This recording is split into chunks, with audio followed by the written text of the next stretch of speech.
का हाल बा भाई लोग, ठीक बा नु? हई गाना के आप सब मिलियन में ले जाके हई दिल के एकदम खुश कर देनी।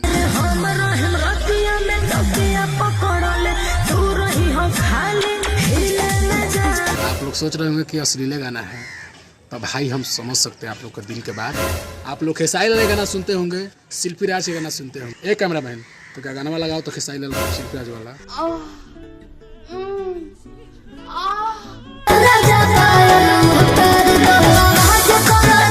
ये राजा पायल उतारे दो आवाज करता, ये कौन गाना है? ये तो बेटे सिन वाला है।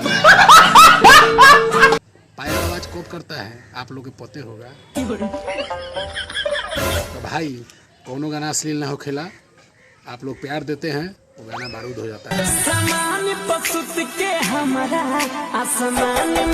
आसमान में लेके जाइबा का इहो गाना के मिलियन आप सब बहुत जल्द लेके जाई। और वो लोग के बताओ तनी कि हम बोलबो में गाना लिखल रहनी। हई देखी, हई गाना देखी कितना भी आई 1 लाख 1.5 लाख।